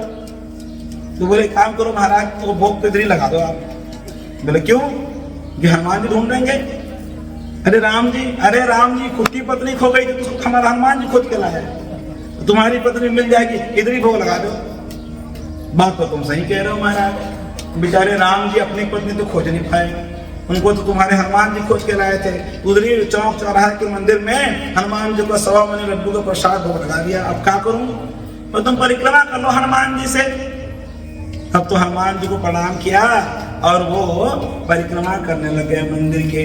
और जैसे मंदिर के पीछे तरफ गए, उधरी सेठानी बैठी रो रही थी। बोलो कुछ भगवान की जय, वाह वाह वाह, जय हनुमान जी, आपकी कृपा से मेरी पत्नी मिल गई। तो ऐसे हनुमान जी, चारों जुग परताप तुम्हारा है प्रसिद्ध जगत उजियारा।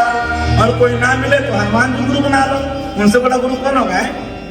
लेकिन अगर कोई मान लो संत महात्मा मिलते हैं, योग्य मिलते हैं, तो सुनो, खोजने की जरूरत नहीं है भाई। और कहते हैं गुरु बनाओ छान के, अच्छा से गुरु परख लो, हम गुरु बनाओ, तो तुम वास्तव में गुरु नहीं बनाओगे, तुम उसको चेला ही बनाओगे। बोलो कुछ भगवान की जय। क्योंकि उसको नंबर कौन दिया? तुम ही छांट रहे, तुम ही नंबर दे रहे। तो तुम्हारा गुरु बनेगा चेला बनेगा? गुरु को तो तुमने चुना है। तो गुरु को चुना नहीं जाता कभी, भगवान से प्रार्थना की जाती है। राम मिलावन हार, परम गुरु राम मिलावन हार। दोनों रूप में लो, राम ही परम गुरु से मिला देंगे या परम गुरु ही राम से मिला देंगे। दोनों का अनन्याश्रित संबंध है। तो इस तरह से गुरु के बिना काम नहीं चलेगा। प्रहलाद व्याकुल हो गए। भगवान ने नारद जी को भेजा, वो जंगल में अकेले जा रहे थे अंदर, तब नारद जी वहां पहुंचे। बोलो कि भगवान की जय। प्रहलाद जी सामने से नारद जी ने कहा, ए बाबू इधर आओ, इधर आओ। प्रहलाद जी आते, जी महाराज जी। फिर प्रणाम किया। ओह अच्छा है, संत को देखकर प्रणाम करता है, मतलब अच्छी शिक्षा मिली है। कौन हो तुम? ध्रुव जी कहते हैं, महाराज हम सुनीति नंदन ध्रुव है महाराज। सुनीति मेरी माता है, उत्तानपाद मेरे पिता है। तो वन में कहा, अरे बेटा चले जाओ घर। अरे वन में हम भगवान को पाने जा रहे हैं। वन में हमारी मैया ने कहा वन में जाओ बोल के, तो हम भगवान को पाने जा रहे हैं। नारद जी कहते हैं, अरे वन में कहाँ भगवान मिलते हैं बेटा, तुम गलत आ गए। वन में भगवान नहीं मिलते, वन में मिलता है बब्बर शेर, बड़ी बड़ी बालों वाला। हाँ, वन में गए, टकरा गया तो एक ही बार में तुम्हारा भोजन कर लेगा। तो नारद जी ने ऐसा कहा। ध्रुव जी कहते हैं, महाराज हमारी माता तो दूसरी बात कहती हैं। क्या कहती हैं? कि बब्बर शेर में भगवान का वास होता है। जब भगवान बब्बर में बसे हुए हैं तो हमको कैसे क्षति पहुंच पाएंगे? हमको ये समझ में नहीं आ रहा है। छोटा बच्चा 5 साल का। नारद जी बोलते हैं, वाह सिद्धि बड़ी मजबूत है बेटा, चल बब्बर से ना मिले तुमको, तुम उतना दूर भी नहीं आए हो अभी। अगर मान लो कि मोटा सा अजगर मिल गया और तुमको ऐसे निगल गया तो कैसे बचोगे तुम? तो ध्रुव कहता, महाराज लेकिन हमारी माँ ने भी बताया कि अजगर में भगवान बसे हैं, कम कर में भगवान बसे हैं। नारद जी कहते हैं, शिक्षा तो अच्छी मिली इसको। नारद जी बोलते, तुम क्या खाते हो बताओ? तो ध्रुव महाराज कहते, हमारा कोई ठिकाना नहीं है। हमारी मैया है ना, वो बढ़िया बढ़िया बनाती है। सुबह का बाल भोग, दोपहर का राज भोग, सब हम खाते हैं, 4 बार खाते हैं दिन में। नारद जी बोले, वही तो कह रहा हूँ, जंगल में कहा तुम्हारी मैया, और जो तुमको बना के देगी, भूखे रह जाओगे, जाओ घर जाओ। गुरु जी ने कहा, जब दांत न थे तब दूध दियो, अब दांत भय कछु और देगो। क्यों भैया? सुने ना भैया, भगवान को कितनी फिक्र रहती है अपने भक्तों की, जीवों की। समझो, जब बच्चा पैदा होता है ना, उसके दांत नहीं होते, केवल मसूड़े होते हैं, मसूड़े। और बच्चे के पैदा होने से पहले ही भगवान माँ के आंचल में दूध भर देता है ताकि पैदा होने वाला ये पिएगा। कितनी फिक्र है भगवान को। ध्रुव जी कह रहे हैं, जब दांत न थे तब दूध दियो, अब दांत भयो कछु और देगो। हमको कोई चिंता नहीं है, हमें चिंता नहीं अपनी, उन्हें चिंता हमारी है। हमारी नाम का माझी सुदर्शन चक्रधारी है। हमें चिंता नहीं महाराज। और लेकिन ना महाराज, मुझे नहीं लगता कि आप नाराज हैं। क्योंकि आप नारद जी तो सबको भगवान से मिलाते हैं, आप तो मुझे भगवान से मिला ही नहीं रहे हैं। आप तो उल्टा कह रहे हैं घर जाओ कह करके। आप कैसे नाराज हुए? जब तो नारद जी आनंद में भर गए, नहीं बेटे मैं तुम्हारी परीक्षा ले रहा था, हैं? क्या चाहता है बता। बोले भगवान को कैसे पाऊं। ध्रुव जी कहते हैं भगवान को कैसे पाऊं। नारद जी कहते हैं साधना करना पड़ता है, तो कर भगवान किसी को नहीं मिलते। तुम जाओ वन में जाओ का मतलब क्या है? जैसे वन में सब कुछ ओरिजिनल रहता है, बनावटी नहीं है वन में। क्यों भाई? घर में जो तुम्हारे घर में मछली है ना, जो रखते हैं लोग मछली पानी में डाल के, क्या बोलते हैं, एक्वेरियम, वहां जो तालाब बना है वो नकली है। और तालाब में सुनहरे रुपये, वो तो नकली है वो। क्यों? वन में जाओगे सहज वातावरण मिलेगा, कोई बनावटीपन नहीं होता वहां पे, तो तुम्हारा मन भगवान में सहज ही लग जाएगा। इसलिए तुम वन में जाओ। कहाँ जाओ? बोले वृंदावन में जाओ। लेकिन गुरुजी वहां में किस भगवान का ध्यान करूंगा? बोले कोई टेंशन नहीं, वृंदावन में यमुना जी की नदी बहती है, उधरी से निकालना लोमड़ी एक मुट्ठी और एक कुड़ी रख देना वहां पे, फुटबॉल के बॉल के समान, तो उसी में भगवान का ध्यान करना। कैसे ध्यान करूंगा? तब नारद जी कह रहे हैं आंख बंद कर लेना, और भगवान बड़े प्रसन्न हैं, मुस्कुरा रहे हैं, ऐसा उनका स्वरूप ध्यान करना। ऐसा लगता है कि भगवान अपना सब कुछ अपने भक्तों को देना चाहते हैं, ऐसा उनका मुख देख करके लगता है। वाह वाह वाह, करुणा पूर्ण नेत्र है, आंखों को देख करके आनंद आता है, डर नहीं आता। वो परम सुंदर है। कैसी अवस्था है? बूढ़े हैं, बच्चे हैं? नहीं, तरुण अवस्था में है, 15-16 साल की उम्र है भगवान की। ऐसा उनका ध्यान करना। वक्ष स्तर बड़ा विशाल है, वहां श्री वस्त्र का चिन्ह है, नील श्याम वर्ण के हैं, वनमाला पहने हुए हैं, और स्वर्णमयी गर्दनी, आहा, छोटी छोटी घुंघरू लगी हुई है उनकी गर्दनी में। ऐसे भगवान का ध्यान करना। सुंदर मुकुट बांधे हुए पैरों में, और भगवान के हाथों में सुंदर कंकणादि, कानों में कुंडल, और सिर में सुंदर बोल मुकुट धारण किए हुए हैं। उन भगवान को देखना, उनको मन में आप बसा लेना, उनका चिंतन करना। तो गुरु जी मैं क्या जपूं बताओ? तो उन्होंने कहा ओम नमो भगवते वासुदेवाय मंत्र को जपना। ये मंत्र दिया नारद जी ने ध्रुव जी महाराज को, और ध्रुव जी चले गए कहाँ? वृंदावन में। लाडली अद्भुत नजारा तेरे वृंदावन में है, लाडली अद्भुत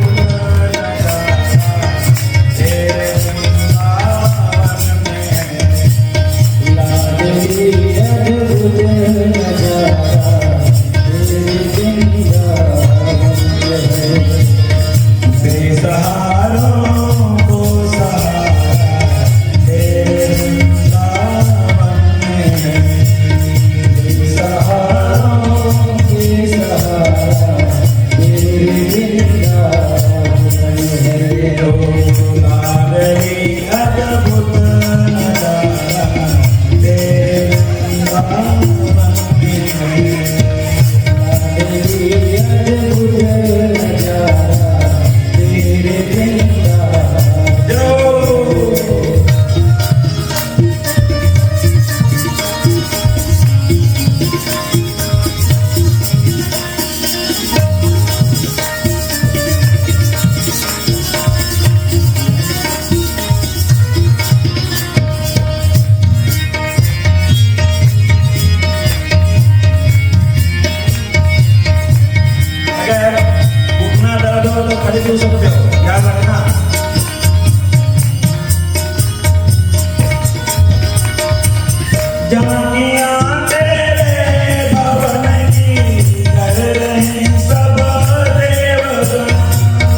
दर पर सज रही है रसिक जनों की टोलियां। तेरे दर पर सज रही है रसिक जनों की टोलियां। तेरे दर पर सज रही है रसिक जनों की टोलियां। तेरे दर पर सज रही है रसिक जनों की टोलियां। कह रहा रंग सारा तेरे भज मंगल में। तेरे बिना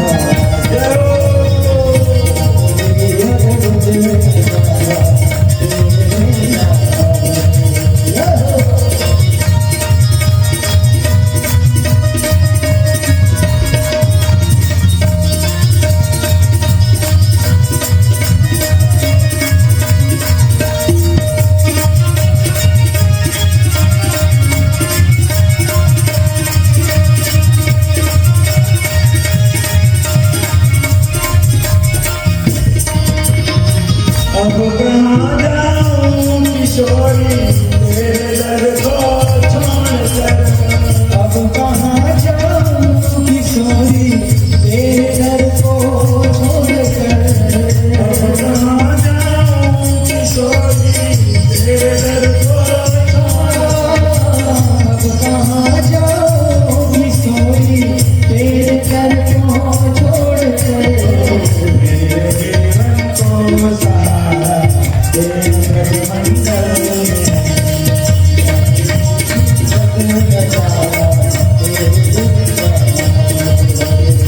मेरे सहारों को सहारा तेरे वृंदावन में।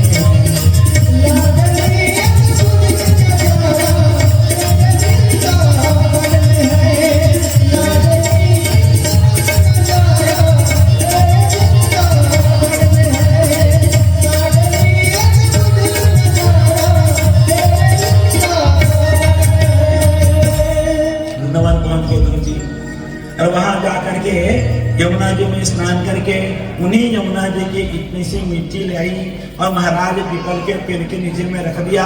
जैसे नारद जी ने रूप बताया था उस पिंडी में ही उस रूप का ध्यान करने लगे। कोई ऐसे नहीं है कि मूर्ति आवश्यक नहीं है भगवान जी की, मूर्ति में करना चाहिए, इसमें कोई मना नहीं है।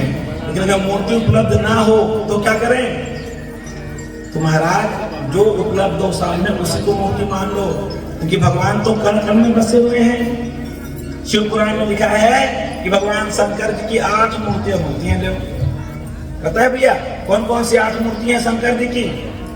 बोले पृथ्वी जल अग्नि वायु आकाश, ये पांचों शंकर जी की मूर्ति है। अगर शिवलिंग ना मिले तो धरती में ही बेल पत्ता रख करके जय भोलेनाथ ऐसा कह दोगे तो धरती में की गई पूजा भगवान शंकर जी को स्वीकार है। जमीन साफ न मिले तो जल में ही जय भोले बाबा, जल में बेल पत्ते से प्रणाम कर दोगे, जल को आंखों लगा लोगे, शंकर जी पूजा हो गया। ऐसे ही अग्नि में, वायु में, आकाश में, और तीसरा 5 तो हो गया, और छठवा है सूर्य भगवान में। भगवान शंकर जी का दर्शन करो, जय हो बोले बाबा मुझे जहाँ चढ़ा दो मैंने। और बेलपन कहाँ चढ़ा? बोले चंद्रमा में भगवान शंकर जी का पूजन करना चाहिए। चंद्रोदय होता है उस समय चंद्रमा का दर्शन करो, और वहीं भगवान शंकर जी विराजमान है। ऐसे जय सोमनाथ सीधे बात। और वो बेलपत्ता किसी बेल वृक्ष के नीचे में रख दो, शंकर जी को मिल गया बेलपत्ता। अच्छा, और बोले यजमान मूर्ति है और कुछ नहीं मिले तो अपने ही सिर में चढ़ा दो, जय बोले बाबा, सीधी बात। यजमान मूर्ति है, यजमान भी भगवान शंकर जी की मूर्ति है। किसी ब्राह्मण में अपने माता पिता के चरणों में, सास ससुर के चरणों में, और अपने गुरुजनों के चरणों में प्रणाम करके जय भोलेनाथ बोल दोगे, शंकर जी का पूजा हो गया। बोलो कृष्ण भगवान की जय। तो तुम पिंडी बना लेना और वहीं भगवान विष्णु का पूजा करना, भगवान का नाम जपना। गुरु जी महाराज ने पूछा था कि हे प्रभु मुझे क्या खाना चाहिए? तो यही तो समस्या है गुरु जी, जितना खाओगे उतना भजन नहीं होगा। बोलो कृष्ण भगवान की जय। क्यों? पिलू बताओ, तुम एक आध दिन उपवास रखो अपने साल में, तो कुछ दिन रहा चला कर इतना सोच के हो बोले अच्छा अभी पास होती। तो अगर मान लो कोई व्यक्ति एक दिन उपास रहे तो उस उपास के दिन में पहला दिन में थोड़ा सा भूख सताता है और कच्ची बात होगी ना तो कहाँ फंस गए उपास के चक्कर में आगे ना बढ़ा नहीं से ऐसे। लेकिन जब दूसरा दिन उपास चालू करता है ना तो फिर उसका भूख मर जाता है, विचार मर जाते हैं, कहीं आने जाने का ज्यादा भोग करने का विचार दिमाग से हट जाता है। और तीसरा दिन अगर उपास रह लिया तो समझो पूरी तरह से क्लीनिंग हो गई महाराज, फिर कोई भी गड़बड़ काम करने को उसका मन नहीं करेगा।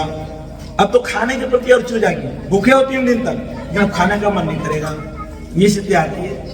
तो नारद जी ने कहा देखो पुत्र, सबसे बड़ा खतरनाक है जिह्वा, अपने रस को सुधार लो। रसो शुद्धि सत्व शुद्धि है। जब तुम्हारा रस अर्थात तुम्हारा जिह्वा तुम्हारा स्वाद की इंद्रिय शांत हो जाएगी तो ऑटोमेटिक तुम्हारा मन नियंत्रण में आ जाएगा। क्यों?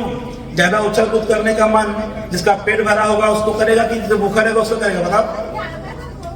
कहीं आने जाने का, कहीं घूमने फिरने का, कुछ देख लेने का, सुन लेने का, मिलने जाने का, ये मन किसका करेगा? जिसका पेट भरा हुआ है, उसका पेट खाली है, वो तो ऐसे ही सारी वासनाओं को समेटे हुए रहता है, सो जाता है। तो ध्रुव तुम अपने भोजन को शुद्ध करो, नियंत्रण करो। और क्या गुरु का वरदान मिल गया? ध्रुव महाराज ने कैसी तपस्या की। पहले महीने में सुनो भैया, वो मिट्टी की लोंदी में भगवान का ध्यान करे, जो फूल पा मिल जाए चढ़ा देवे, ना मिले तो ना भी चढ़ावे, कोई दिक्कत नहीं है। भगवान का ध्यान लेके मन में पूजा कर लेवे। और पहले मास में 3 दिन में केवल एक बेर की बोइल और एक कैच का फल जो मिल जाए, एक तो खाना, एक तो बोइल ले आए, भगवान को नाम की मूर्ति बना रहा है वहाँ चढ़ा देवे और फिर पूजा पाठ जो करने कर लेवे और वही बोइल उठा करके खा ले, आँख बंद करके फिर ओम नमो भगवते वासुदेवाय जपना चालू। थोड़ा गा लो ओम नमो भगवते वासुदेवाय। भगवान श्री कृष्ण कहते हैं मासा नाम मार्ग शीर्षो अहम। जो अगन महीना है ना वो भगवान श्री कृष्ण का ही रूप है। तो इस महीना में बढ़िया भगवान का नाम जपेंगे ज्यादा पुण्य मिलेगा, इसलिए जपो ओम नमो भगवते वासुदेवाय। ओम नमो भगवते वासुदेवाय।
जल पीना भी उन्होंने बंद कर दिया।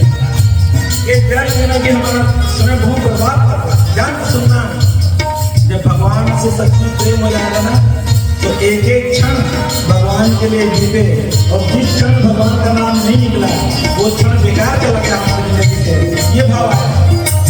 ध्रुव महाराज सोचते हैं कि जल पीने में मेरा बहुत सारा समय चल जाता है, अब मैं केवल श्वास लेकर ही भजन करूं।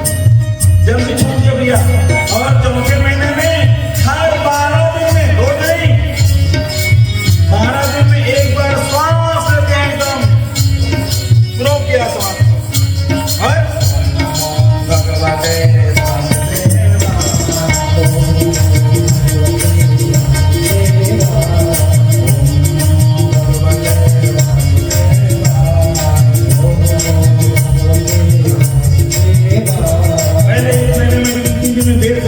ये उपासना हो गई, फिर 6 दिन में एक बार घास खाए, ये उनका भजन बढ़ गया, और फिर 9 दिन में बार जप किया, ये उनकी समाधि से हो गई, और अब 12 दिन में एक बार हवा लेते हैं, ये उनका ध्यान प्रकार हो गया भगवान में, जल गया भगवान का ध्यान का।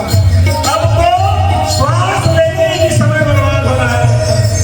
उन्होंने श्वास खींच लिया और अपने श्वास को रोक लिया। भगवान अब आप मरो, अब मिलोगे या मैं मरूंगा, ऐसा खड़े हो गए, एक पैर में खड़े हो गए, पूजा पाठ सब छोड़ दिया, केवल भगवान में तन्मय हो गए, और एक पैर में खड़े होकर के अब मरूं या मिलो, सीधी बात।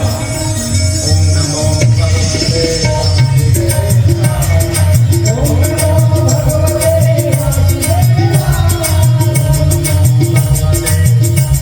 अपनी आवाज सब तरफ गूंजने लगी। ऐसा लगता है गुरु महाराज को कि पेड़ पौधे पक्षी सब कोई ओम नमो भगवते वासुदेवाय बोल रहे हैं। कण कण से भगवान का नाम उनके कानों में गूंजने लग गया। एक तन्मय हो गया भगवान के साथ, समष्टि दृष्टि एक हो गई, अणु परमाणु एक हो गया, सारी सृष्टि भगवान के नाम को गुंजायमान करने लग गई। महाराज जो सांस रोका गुरु महाराज ने, तो कहते हैं हवा भी रुक गया, पवन देव भी रुक गए, चलना बंद हो गए, और पृथ्वी की हालत ये नहीं थी। देवताओं के लोग स्वर्ग में भी, वहां के देवताओं का श्वास रुक गया था, सब निश्चेत हो गए, व्याकुल हो गए। ऐसे करते करते ब्रह्मा जी के पास गए, बोले क्या हुआ? बोले सांस रुक गई। सांस रुकने पर महाराज हम सब मर जाएंगे लगता है, हमारा अमृत कोई काम का नहीं है। ऐसा ब्रह्मा जी बोले मेरे भी काम ऐसी हो रहा है, मेरे भी हालत खराब है। ब्रह्मा जी बोलते हैं मेरे भी हालत खराब है, चलो भगवान के पास। सबके सब क्यों होता, ब्रह्मा जी सब भगवान के पास गए, सबका श्वास कैसे रुक रहा है? भगवान ने कहा मां भैष्ट बालम तपसो दुष्ट जाहा निवर्तयिष्ये प्रपियात स्वधामं यतो हि वह प्राण निरोध आसी दौतान पादिर्मयि संगतात्मा।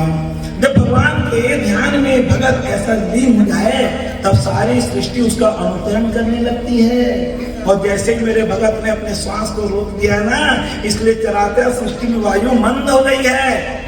अभी मैं जाऊंगा, और भगवान ने ये नहीं कहा कि दर्शन देने जाऊंगा, भगवान बोले उसका दर्शन करने जाऊंगा मैं। फिर सब कुछ हो जाएगा। ऐसा बोले, बोलने में तो भगवान सामने आ गए महाराज, और भगवान ध्रुव जैसे खड़े अंदर में, नारद जी बताए थे ना, वही मूर्ति अंदर में बसी हुई है। ओम नमो भगवते वासुदेवाय, ओम नमो भगवते वासुदेवाय, ओम नमो भगवते। वो गूंजने लग गया है सब तरफ। भगवान विष्णु खड़े हैं सामने में, और ध्रुव जी महाराज अपने मन में भगवान को देख रहे हैं, तो देखने का टाइम ही नहीं। बोलो कृष्ण भगवान की जय। ओम नमो भगवते वासुदेवाय। क्यों नहीं आ रहे हो? तड़प उठे, क्यों नहीं आ रहे हो? और ध्रुव जी की आंखों से एक आंसू का बूंद निकला और नीचे गिरने वाला था। तत्क्षण भगवान ने ध्रुव के हृदय में जो उनकी मूर्ति थी उसको गायब कर दिया। बेचैन हो गए, हे भगवान सामने देखे, सामने भगवान खड़े हैं, बोलो कृष्ण भगवान की जय। भगवान सामने खड़े थे, ध्रुव जी कुछ बोल नहीं पाए। वो चाहते हैं भगवान की स्तुति करना, मैं कैसे बोलूं इनको? तो भगवान ने क्या किया मालूम? सुनो, जब कोई बहुत प्रिय होता है ना बच्चा, तो हम उसको पप्पी लेते हैं, बोलो कृष्ण भगवान की जय। तो भगवान विष्णु को मन किया कि मैं ध्रुव जी को चूम लूं, लेकिन इतने सब देवता देख रहे हैं, ब्रह्मा जी, इंद्र जी, वरुण कुबेर सब ऊपर से देख रहे हैं। अब इतने बड़े आदमी किसी को चूम देंगे हैं? भगवान ने क्या किया मालूम? भगवान ने अपनी वो शंख को लिया हाथ में और शंख में किसी की भगवान ने शंख को चूम करके ध्रुव महाराज के कपोल से छुआ दिया। इस तरह स्पर्श हो गया भगवान का। और जैसे ही शंख को भगवान ने छुआ दिया ध्रुव महाराज के कपोल से, मतलब गाल से, उसी क्षण ध्रुव महाराज को सारे वेदों का ज्ञान प्राप्त हो गया। तब तो उन्होंने बड़ी सुंदर स्तुति की भगवान की। बोलो बांके बिहारी लाल की जय।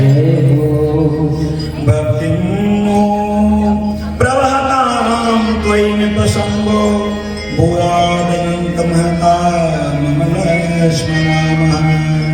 येनाञ्जसो बलं मुरुगसनं भवाब्धि नैषै भवद्गुणकथामृतपानमत्तः। सत्याशीषो हि भगवंस्त्वत्पादपद्मः मासीस्तथां भजत पुष्पार्धम्। अद्योतं भगवान् परिपाति दीनं भाषावेतवत्सः कमनोग्रहता करोऽस्मान्। धन्य है आपका हृदय कितना विशाल है प्रभु। आप मुझ छोटे 5 साल के बालक को दर्शन देने के लिए आ गए। मैं आपके चरणों पर समर्पण हूँ। ऐसा चरणों पे गिर पड़े ध्रुव महाराज। बहुत सुंदर स्तुति की। तब भगवान ने कहा, हे ध्रुव तुम मुझसे वरदान मांग लो। ध्रुव जी कहते हैं क्या मांगो, जब आप ही मिल गए हो, जब आप मिल गए तो मांगने के लिए बचा क्या है? अरे कुछ मांग रहे, लोग कहेंगे कि भगवान आए थे खाली हाथ लौट गए, मेरी लालच के लिए मांग ले। ध्रुव जी कह रहे हैं, कामी नारी प्यारी जिनी लोभी प्रिय निदान। अस रघुनाथ निरंतर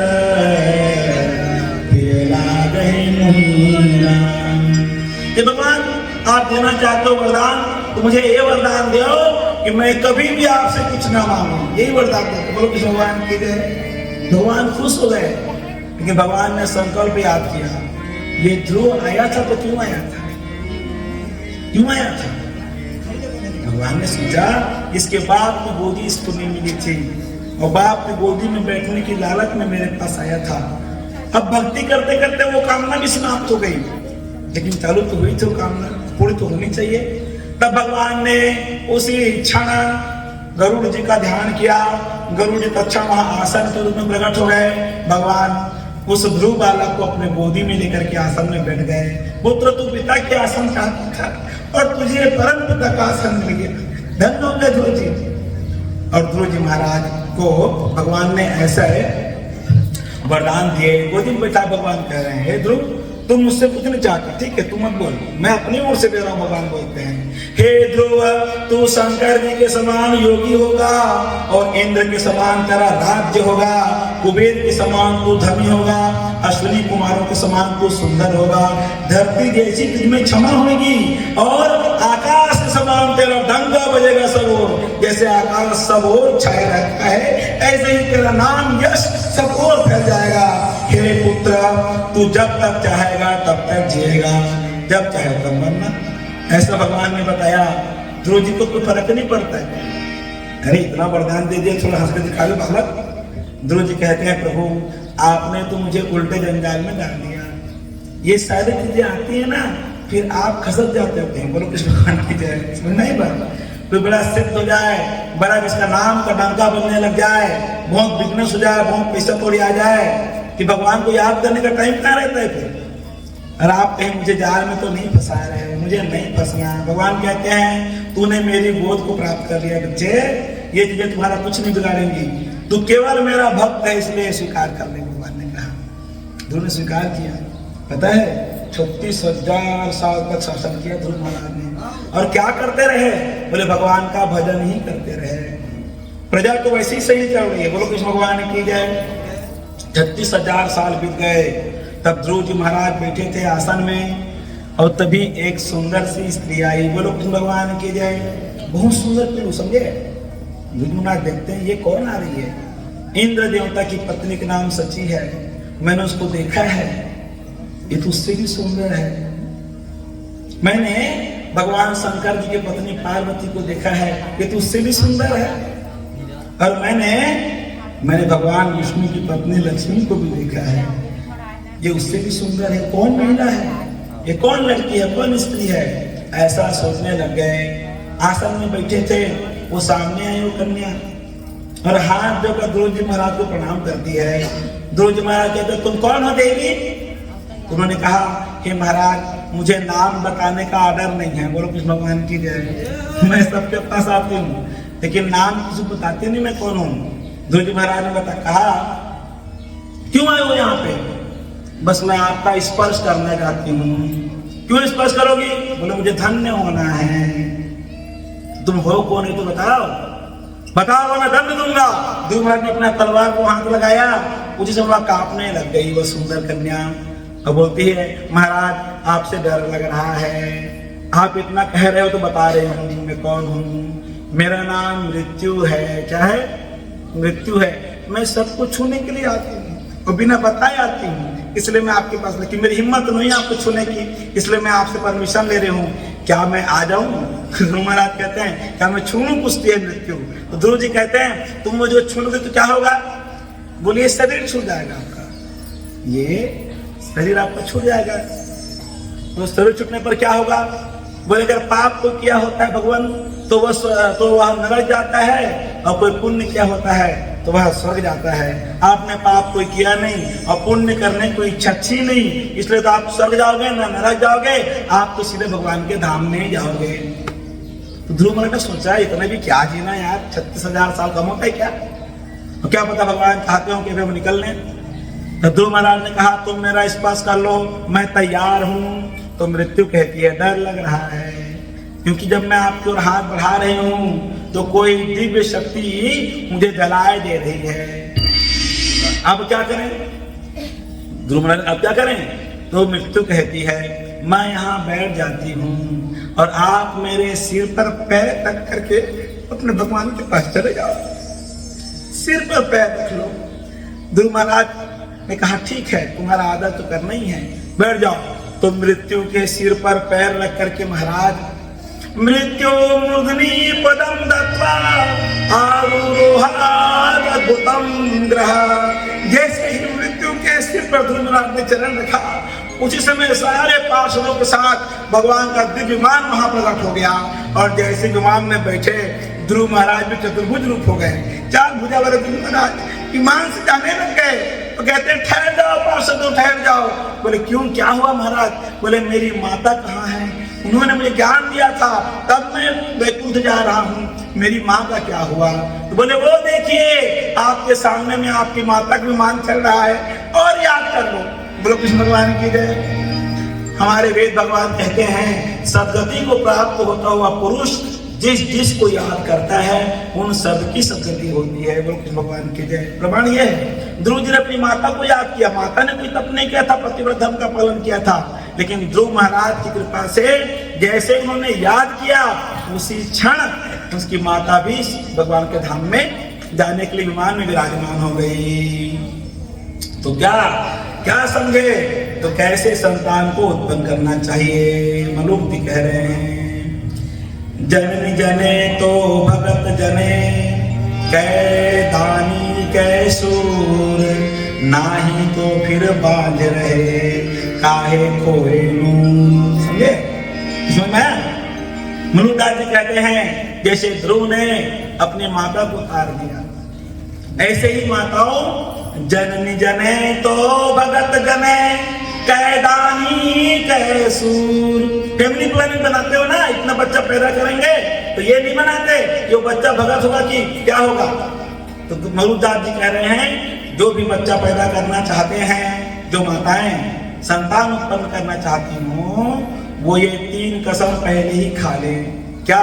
कि हमारा बेटा भगवान का भक्त होगा, और कै दानी मतलब धर्मात्मा होगा, और कै सूर बड़ा सूरवीर होगा। ये संकल्प पहले ही कर लो, फिर संतान पैदा करो। क्यों? क्योंकि मनुक माता सो सुंदरी, जहां भक्त अवतार, बिनु भगत बांझे भई जननी खरपतवार। क्या बोलो? मरुदास जी ने कहा कि हे भक्तों सुनो, वही माता माता कहलाने के योग्य है जिसका पुत्र पहला भगवान का भक्त हो, दूसरा धर्मात्मा हो और तीसरा शूरवीर हो। अगर ये गुण पैदा ना कर पाए बच्चों में तो जन्मी खरपतवार के समान ही आपने संतान उत्पन्न कर दी। और देखो ध्रुव महाराज ने अपने माता को भी भगवान के धाम पहुंचा दिया। बोलो श्री कृष्ण भगवान की जय। धीरे से बोलो राधे राधे।